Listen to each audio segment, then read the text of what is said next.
I'm Betty Stirsman. Glenn and I moved here in 1983 with our two daughters, Amy and Heather. Well, Drew Thigpen was a youth minister, besides music minister, and my daughter Amy was in the choir.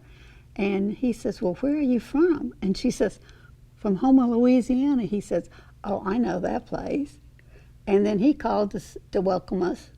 And during that phone conversation, he asked, Betty, what was your ministry at the church?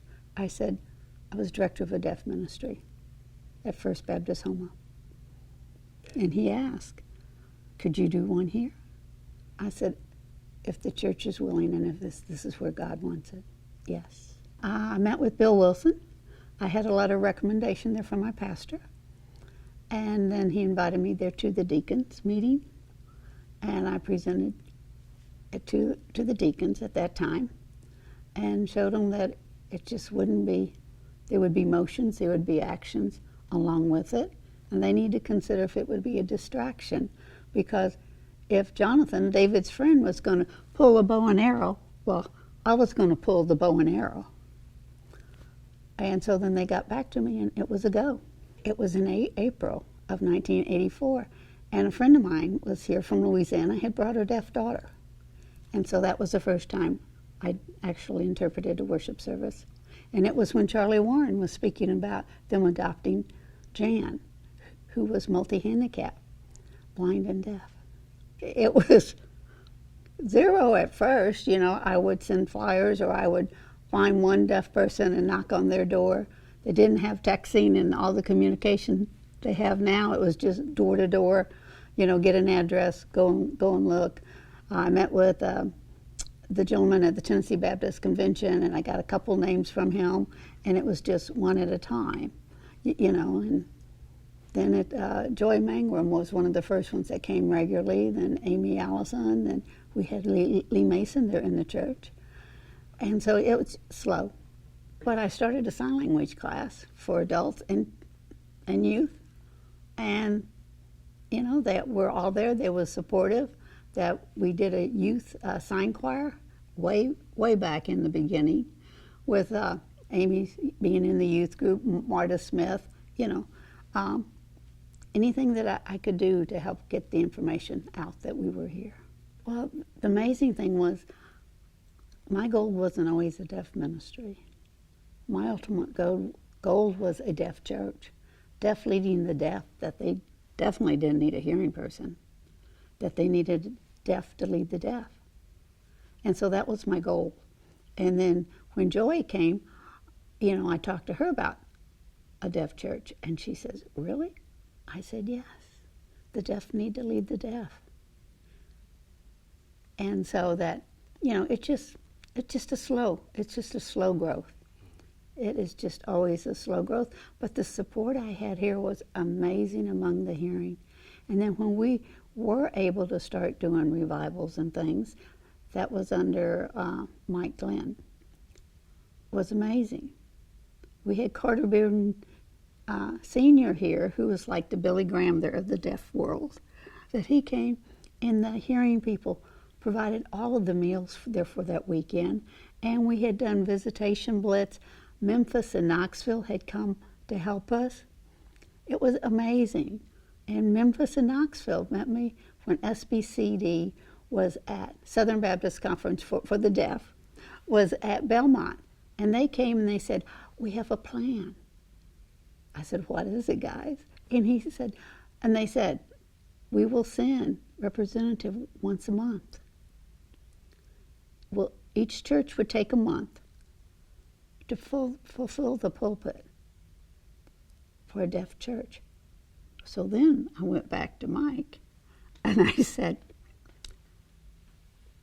I have this offer. And then about the same time, someone left me by my door in the mailbox a list of 400 names of deaf people. So I had a list. Of 400 deaf people's names in the Nashville area. So, I mean, I drove down there to the church, but I could have ran down there faster than I could have drive to show Mike Glenn this list. That I had a list. where we could start from. And then all of the advertising blitz and all of the planning, the 5-year planning, people were so nice because I knew nothing about making a 5-year plan for a deaf church, or much less a 1-year plan. But the revivals, was amazing. At that time, I backed out of the deaf church. I had promised Glenn, once we got a pastor there for the deaf, I would sit in hearing church with him, because he had been with me for 13 years here, ever since I started signing. He was a part of the deaf ministry, even though he didn't sign much, but he was a part of it. So I promised him I would sit in hearing church. But I would always go in, walk through, sort of just keep my contacts, because I love the deaf people. Yes, and they're my friends, but I didn't need to be involved. Yeah. That our pastor, it was his church, and I needed to step back. It humbles me. I could cry every time I walk in there.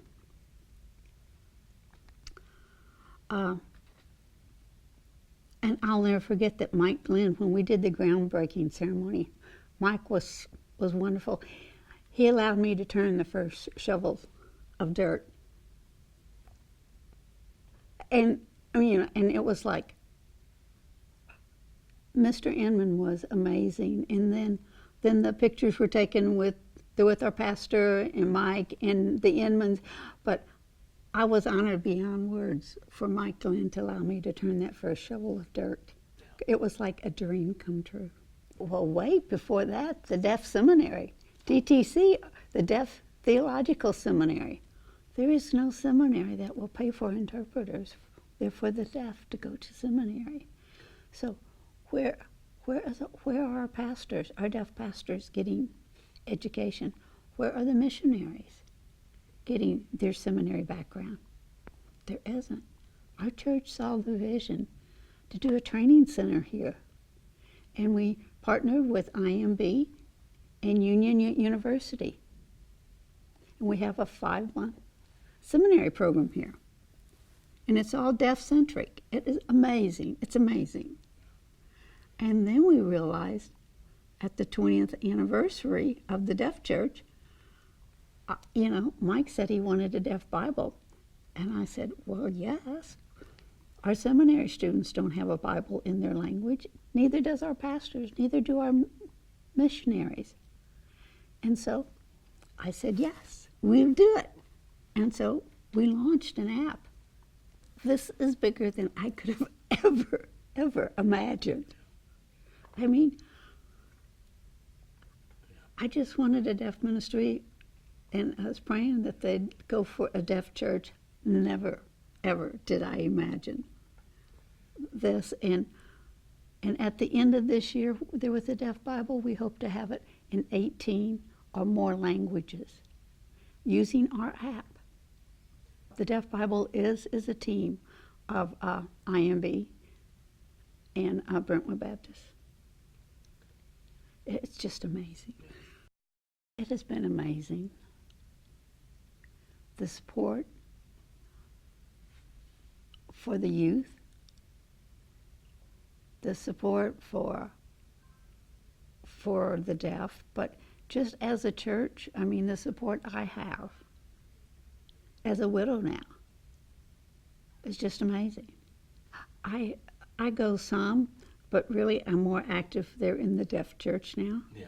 Since Glenn has gone, I have re-engaged into the deaf church. I go to a deaf Sunday school class, a women's Bible study class on Wednesday night.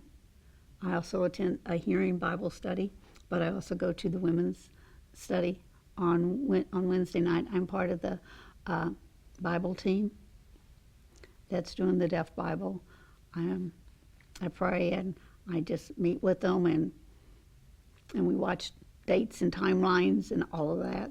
So really, the Deaf Church again has become my family. Well, really, that Amy was probably already in college. Heather was the first angel that signed the solo part, but then we had a choir of angels that the girls all learned to sign, and it was amazing that, just being part of the pageant and all the camaraderie and all of the fun and all the laughter.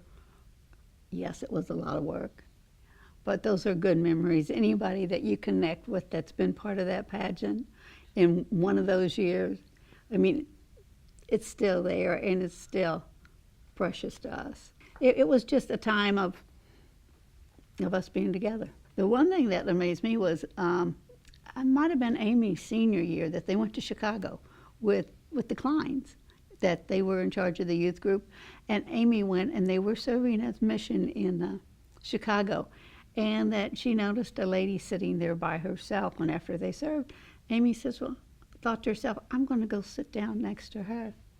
Happens to be that woman was deaf, and she could talk to her.